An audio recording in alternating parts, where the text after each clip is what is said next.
Hello everybody! Alam niyo ba ngayong araw, ang dami natin mga tatapusin na task ngayon. So samahan niyo ako sa paggawa natin at ng task natin for today. So, ano pang hinihintay natin? Tara na! So, araw-araw natin dito sa church. Of course, ito yung mga kasama natin dito. Si Ma'am, siya nanganak na. At ito si Badodong. At yung iba pa nating mga aso doon. So nowadays, ay tinatapos natin yung mga tasks na ibinigay sa atin dito. No? So alam nyo ba, bumili tayo ng 5 sewing machine at isang portable yung sewing machine dito sa church. No? At ginagamit natin ito para makagawa tayo ng basahan.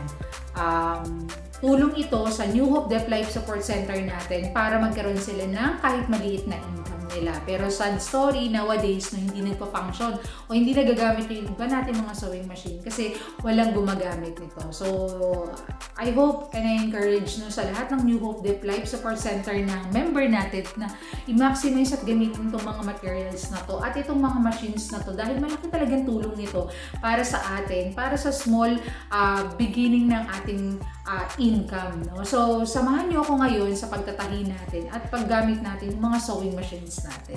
So, ito yung mga sewing machines natin. Meron tayong overlock.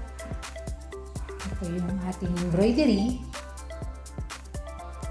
Ito naman yung mga simple machines lang natin. At ito talaga yung pinakamaganda actually. Kasi parang ito yung nagdudugtong dun sa mga damit na pwede natin gawin. So alam nyo ba, itong lahat ng sewing machines na to, talagang inaral ko at pinapractice ko pa rin kung paano siya gamitin. No? Kasi iba pa rin yung may skills ka, tapos alam mo gamitin yung mga machines na to dito. So sa iba nating mga youth at sa iba nating mga member, no, sana no, aralin natin yung paggamit ng mga machines na to. Kasi additional skills to para sa atin at makakatulong din pa para sa atin. So ito naman yung cutter natin, may cutter tayo, tapos ayun yung kiluhan. Ito yung mga materials natin. So as of now, ito na yung mga natatahi ko. Tapos siguro mga 3 bundles na lang yung remaining natatahiin natin.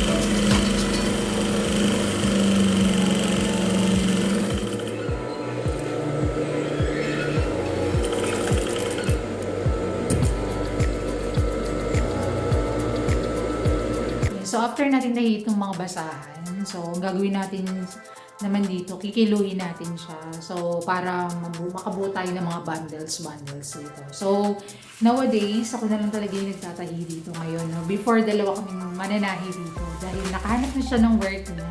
So, ako na lang yung naiwan dito na magtatahi. Pero okay lang naman, enjoy pa rin naman yung pagtatahi. No? So, kahit maliit yung income, I mean, kahit nasa maliit pa na income tayo, pero kung mahal natin yung ginagawa natin at na-enjoy natin yun, of course, hindi naman tayo mabuboard doon. So, yun. Lupit na tayo. So, itong mga basahan na ito, ganito, ikikiluhin na natin siya. So, dapat maka 1 kilo ka. Bago mo siya, bago makaming ba.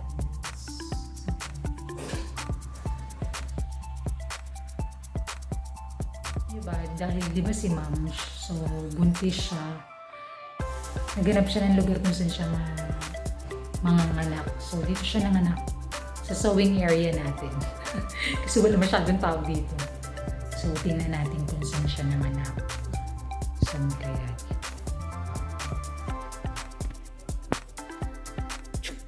Yun. Ito siya nanganak. Hello, Ma'am. Tatlo yung baby ni Moms. Moms! So, kaya pala kahapon, panay siya sabi sa akin na parang meow, meow, meow. Naghahanap siya ng lugar kung saan siya manganganak. So, nilagyan ko siya ng box sa labas. Pero, hindi siya doon nanganak kasi syempre exposed na exposed. Gusto niya yung tagong-tago. Eto, nandito siya. Dito siya nanganak. Kaya sa lahat ng gustong mag-adopt ng kitten, meron tayong 3 kitten.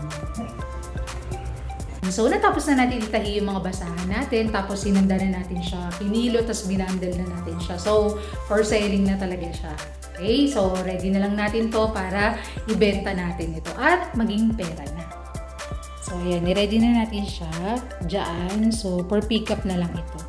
So, sa natahi natin, naka 9 bundles tayo. So, hintay na lang tayo dun sa magiging payment sa atin para sa tinahi natin. So, salamat sa pagsama niyo sa akin. Huwag natin kakalimutan, lagi nating tatandaan, be with Jesus.